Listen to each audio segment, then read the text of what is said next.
Renungan hari ini membahas tentang virus corona menurut pandangan Alkitab. Fenomena penyebaran dan korban yang berjatuhan dari virus corona membuat kita bertanya apa sebenarnya yang sedang terjadi. Apa yang dikatakan Alkitab mengenai peristiwa ini?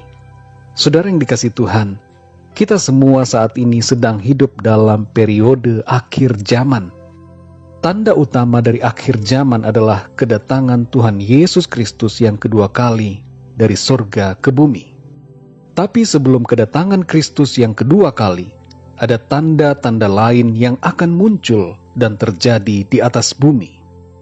Rasul Yohanes menerima pewahyuan dari Tuhan mengenai apa yang akan terjadi sebelum kedatangan Tuhan ke bumi. Dalam Wahyu 1 ayat 19 dikatakan, "Karena itu tuliskanlah apa yang telah kau lihat, baik yang terjadi sekarang maupun yang akan terjadi sesudah ini." Di antara yang dilihat oleh Rasul Yohanes, salah satunya tertulis di dalam Wahyu 6 ayat yang ke-8. Dikatakan demikian, "Dan aku melihat, sesungguhnya ada seekor kuda hijau kuning, dan orang yang menungganginya bernama Maut, dan kerajaan maut mengikutinya. Dan kepada mereka diberikan kuasa atas 1/4 dari bumi untuk membunuh dengan pedang, dan dengan kelaparan dan sampar, dan dengan binatang-binatang buas yang di bumi." Saudara yang dikasihi Tuhan, dalam bahasa aslinya, kata sampar ini disebut sebagai thanato, yang artinya plak, atau suatu wabah penyakit yang luar biasa efeknya pada manusia. Perhatikan ayat-ayat dalam Wahyu 6 ayat yang ke-8 ini, bahwa maut ini terjadi oleh karena pertama, pedang, yang berbicara tentang peperangan, konflik dan pertikaian yang besar. Kedua, kelaparan. Tiga, wabah penyakit. Yang keempat, binatang. Terjemahan aslinya berbicara tentang binatang liar. Hal ini berhubungan dengan serangan binatang baik langsung maupun tidak langsung, nampak atau tidak nampak, disadari atau tidak disadari, yang menyebabkan kematian atau penyakit parah yang berujung pada kematian. Ingatlah bahwa nyamuk, seekor binatang yang kecil sekalipun, bisa menyerang manusia dan menyebabkan kematian akibat demam berdarah atau malaria yang ditimbulkannya. Di era tahun 1950-an, ratusan ribu orang di Indonesia meninggal akibat wabah malaria. Saudara yang dikasihi Tuhan, ayat 8 dari Wahyu 6 mengatakan bahwa ada 1/4 populasi manusia di bumi yang akan dibunuh dan mati. Dengan populasi penduduk dunia saat ini sebanyak hampir 8 miliar, 1/4-nya berarti adalah hampir 2 miliar orang. Flu Spanyol pernah menjadi wabah penyakit yang luar biasa. Pada tahun 1918, flu Spanyol menginfeksi 500 juta penduduk dunia dan membunuh 50 juta orang. Jumlah ini mencakup sekitar 5% penduduk dunia saat itu. Saudara yang dikasihi Tuhan, coronavirus yang dimulai dari Wuhan, Cina, barulah merupakan gambaran kecil mengenai bagaimana dampak dahsyat dari penyakit yang luar biasa yang akan menimpa bumi ini. Virus corona hanyalah salah satu wabah penyakit yang muncul, yang harus menjadi pengingat bagi kita dan membangkitkan kesadaran kita semua bahwa pada akhir zaman, peristiwa wabah yang luar biasa dahsyat akan benar-benar terjadi. Namun saudara yang dikasihi Tuhan, kita tidak perlu takut menghadapi hal-hal seperti ini.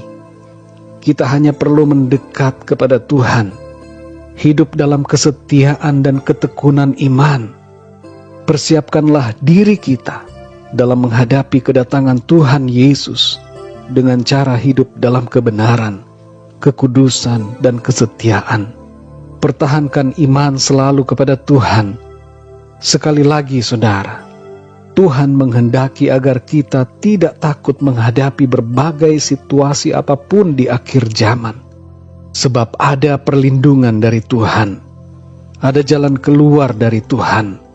Tuhan akan melindungi dan meluputkan kita anak-anaknya.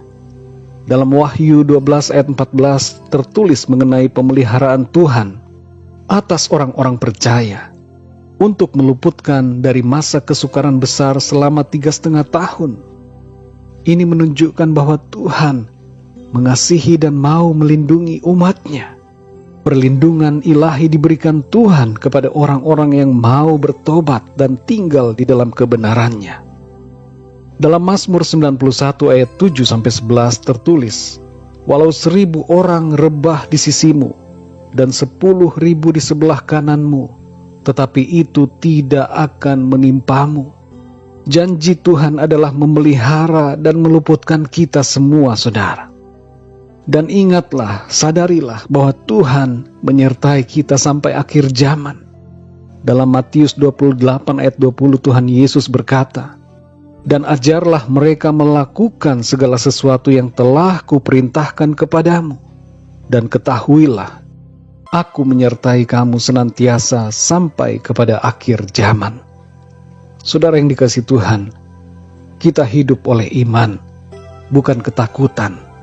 Jadi jangan kita takut, karena ada Tuhan yang berjanji memelihara hidup kita. Ada Tuhan yang bersama dengan kita dan menyertai kita sampai akhir zaman. Bagian kita adalah beriman teguh, melakukan kehendak-Nya, dan setia selalu sampai akhir. Mari kita berdoa, saudara. Bapa di dalam surga, kami mengucap syukur untuk firman-Mu yang memberikan janji kepada kami bahwa Tuhan melindungi dan memelihara kehidupan kami, serta Engkau menyertai kami sampai kepada akhir zaman. Kami berdoa saat ini untuk setiap orang yang mengalami situasi sulit dalam hidupnya, terlebih khusus para korban dari virus corona yang saat ini menjadi wabah di beberapa tempat. Kami berdoa agar Tuhan Engkau memulihkan dan menyembuhkan orang-orang yang mengalami sakit akibat virus ini. Kami berdoa untuk kota-kota di Cina, agar Tuhan Engkau memulihkan kota-kota ini. Dan kami berdoa agar Tuhan Engkau mencurahkan hujan keselamatan, anugerah dan kasih-Mu bagi bangsa Cina, agar mereka boleh mengenal Engkau dan datang kepadamu, ya Tuhan Yesus. Kami berdoa untuk perlindungan Tuhan bagi setiap anak-anak-Mu dimanapun di seluruh dunia. Dan kami berdoa untuk bangsa kami Indonesia, agar juga Tuhan Engkau memagari dengan kasih-Mu.